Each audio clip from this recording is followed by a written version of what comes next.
ราคาไม่สูงก็คือแล้วก็ค้าอะไรตั้งพิจารณาวันลาวเขาเนาะอันนี้ก่อนนี่เลยป่ะพี่อันนี้เมื่อหลี่ร้านที่ไหนย่างเป็นร้าน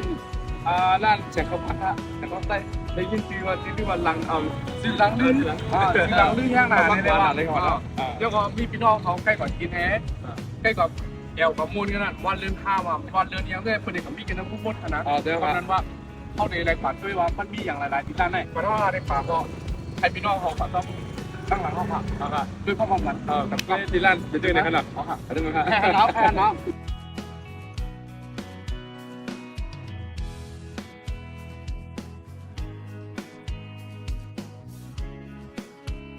อันนี้ร้านบางแสนหมักย่างนะมีเรื่องอะไรกันจูโดนมาหักสงอะไรมันเลยลิงกันแบบกลางน้ำหนามากกันก็กำพอเดี๋ยวมือขึ้นเช็งรถทางกลางเดี๋ยวก็ขึ้นรถได้ก่อนเขากำลังเที่ยวไปหมาย่างครับคนลงจากเชลกออกมาเส้นทางเลยจนคนดังหลงเมื่อดังจึงตุงเดี๋ยวเลยปนโขมาย่างอินกำจับจอมเขาทำมาว่าเส้นทางก่อนอะไรๆนะครบทุกกันพวกเด็กก็ยินขนาดพวกเด็กยินก็เด็ดถึงในคณะตั้งเขากว่าล้านปังแสนในขนาดนำเมฆกนะครับพี่น้องครับนะครับถึงตั้งนะครับบนเดมุกิมตูนี่ก็เขาก็นะครับเลี้ยวซ้ายก่อนได้นะครับเป็นตั้งกว่าล้านไม่ย่างมันนี่ครับค่ะเดี๋ยวครับตั้งเลี้ยวเขาไม่ย่างฮะเดี๋ยวไปในตอนนั้นนะ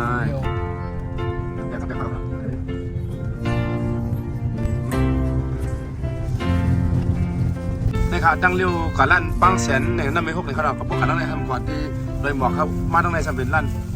ก่อนนั้นลั่นปังแสนนะครับนั่นเองนะครับถึงครับถึงตั้งเขาเนี่ยสูงข้าว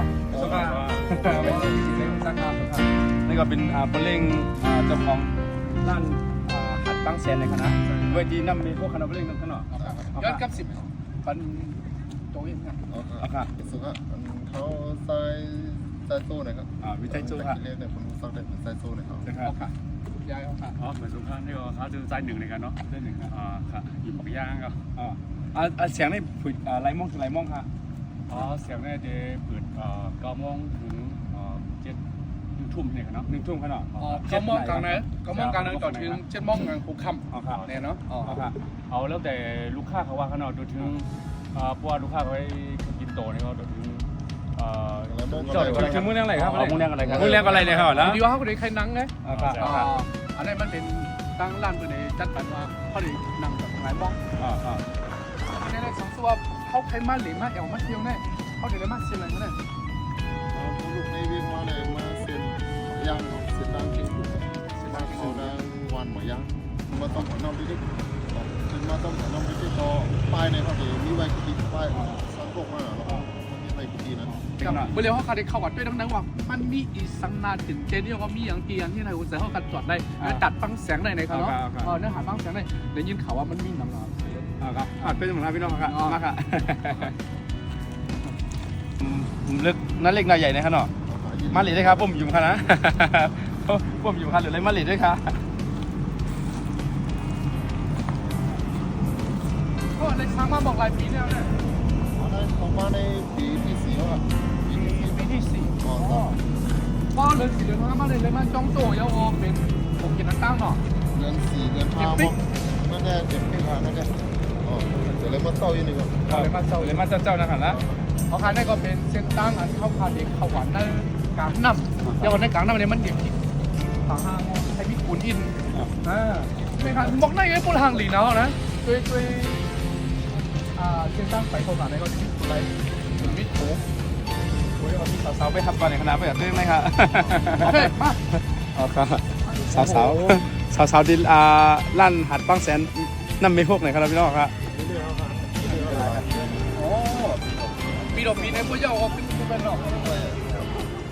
ไปก่อนนั่นเองครับทางนี้มีเลยครับทั้งซ้ายมือโอ้โหทั้งในก่อนเดี๋ยวมีซุ่มยังกระตาพี่น้องของมันเลยทั้งซ้ายมือขวามือมีโหยังมีขุนตาเนื้อน้ำแดงโอ้โหโอ้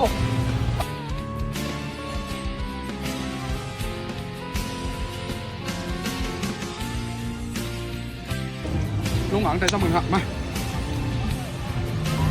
โอเคเมื่อเร็วได้เขาคำมาเพียวไว้นะขาดคุณอันเรียกไว้เรียกว่าอันตั้งเจ้าของรางเดินทางแค่นไว้เหมือนเจ้าหนังคือนี่เขาเนาะอันนี้จะเป็นคือห้องคาเพราะว่ามันใครมากินตั้งกินมาทั้งวันได้เป็นอะไรอยู่ในเครื่องหลัง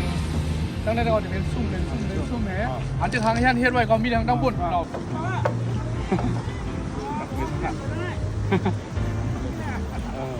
เคยยินได้เฮ็ดแบบนี้นึกว่าอะไรเหรอ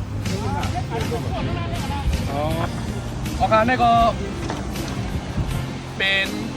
อองดีเจียนดีอันเศร้าแฮะโอ้มาแล้วแล้วจนดาพี่น้องเขาได้มายิ้มแถมมาเหล่มากิน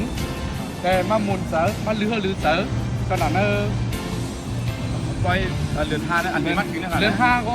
มาเลยแต่เรือนห้าก็มาเลยครับอันนี้ตั้งเจ้าของรามเป็นกองครับตอนดับสี่นะอ๋อ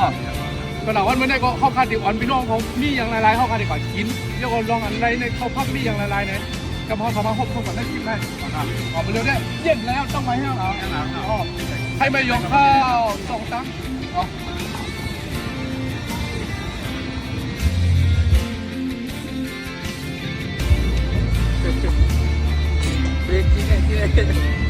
ว้า อันนั้นจะ ขึ้นบน คุมถัง อันนี้กูทางกันเนาะเพราะไหนครับกูทาง อ๋อ ก็เยี่ยมแล้ว อันนั้นเป็นของ อันนี้หวานพวกหวานกันหวานนั่นแหละที่ อันนี้จะเป็นเพราะว่าตั้งกินเตียนขึ้นต้นดีลั่น ใครดีไม่ได้ล่านะใครดี แล้ว ไม่ เขา ได้ ยกมาเร็วเขาก็จะจิ้มเร็วอันละสางยกก็รสชาติมันเด็ดเหมือนหื้อเนี่ยเนาะมันได้มามีไว้ดังดินลั่นเดี๋ยวอะไรดังเจ้าของร้านเหรออ๋อ ลั่น ที่ร้าน ที่ร้านบางแสนเนี่ยเขาเนาะ ที่ร้านปังแสนมามีไว้มีแม่น้ำหกเดี๋ยว เดี๋ยวน้ำพุ พวกมาเหล็กกันได้เดี๋ยวอะไรหันน้ำชิวๆแล้วก็เดี๋ยวอะไรหัน